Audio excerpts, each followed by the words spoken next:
Релиус төсөл. Анар өнөөдөр шинэ худалдаж авсан угаалгын машинаа туршиж үзлээ. Энэ чи ийм яа угаалгын машин байсан юм уу? Нэрээ зааварчилгааг нь харъя байд. Нэгээс 8 хүртэл тохируулах ёстой байсан юм байна. Ер нь аливаа зүйлийг зааварчилгаагүйгээр хийхэд алдаа гардаг шүү дээ. Бид бүхэн ийм ухтаа хоол хийхдээ мөн тоглоом тоглохдоо ч зааварчилгааны дагуу хийдэг.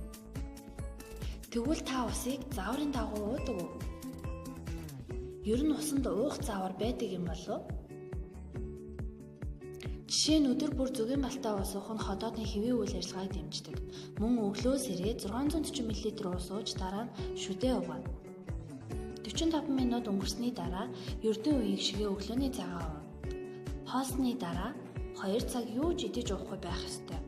Энэхүү аргыг дадал болгосноор бөөр, ходоо, зүрх суд, чихрийн шижин таргалал зэргээс ангижирна. Өдөр тогтмол цагийн хуваараар усыг уух арга байдаг. Өглөөс эрэхтэй ажилдаа явахдаа үдийн цагаар ажлаас тарахтаа унтахын өмнө зүүн хойд Аз нь Монгол, Орос, Хятад, Япон, хойд Солонгос, өмнөд Солонгос гэсэн 6 орноос бүрддэг ба усаар эмчлэгдэж урьдчилан сэргийлэгдэх боломжтой өвчлөлүүдээр ихээхэн өвдөж байна. Жишээ нь World Life Expectancy сайтын судалгаанаас харуул дэлхийд ходоодны хор тавдрын нас баралтаараа тэргүүлж буй 10 орны 3 зүүн хойд Азийн орн байна. Тухайлбал 1-р Монгол, 3-р Хятад, 10-р Орос улс байна. Мөн уушгийн хор тавдрын нас баралтаараа хойд Солонгос 3-р, Хятад 8-р ч гэсэн 6 улстай зүүн хойд Азийн бүс нутгийн хувьд ноцтой асуудал болж байгаа юм. Мөн цус харуул бөөрийн өвчлөл, нойр булчирхай, зүрхний титэм өвчнөр ихээхэн өвчлөдөг байна. Хүн өвчлөлийнхөө 70-80% өөрөө бий болгодог.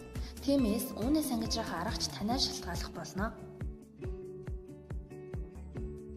Санхүү эдийн засгийн их сургуулийн оюутнуудын ус болон хийжүүлсэн ундааны хэрэглээг авч үзье.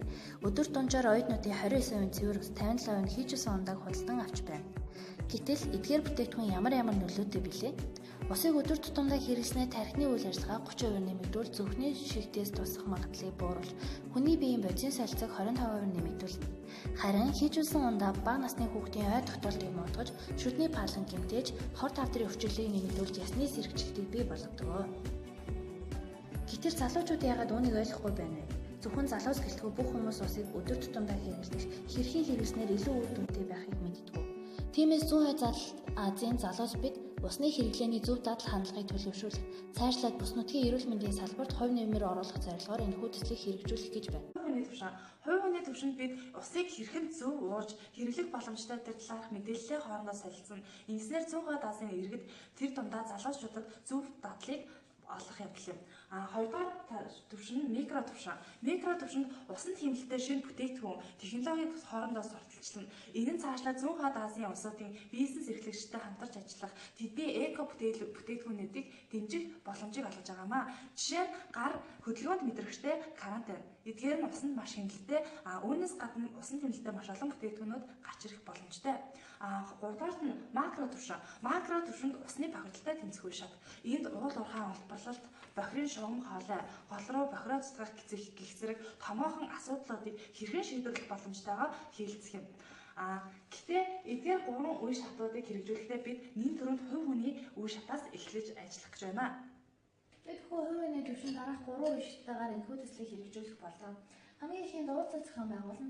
Зүүн хойд Азийн бүс нутагт хамрагдах 6 улс орны залуучуудын төлөөлөл болсон хүмүүстэй уулзалт зохион байгуулна. Энэхүү уулзалтаараа бид бүхэн тухайн төсөл цаашдаа хэрэгжүүлэх боломжтой усыг зөв хэрэглэх талаар болон энэхүү зөв хэрэглэснээр бид бүхэнд эрүүл мэндэд ямар нөлөө үзүүлж болох талаар шин санаануудыг гаргаж ирэх болно. Энэхүү шин санаагаа зүүн хойд Азид хамрагдах 6 улс орныхоо тэр зузаан залуучуудад энэхүү аргуудыг түгээх болно.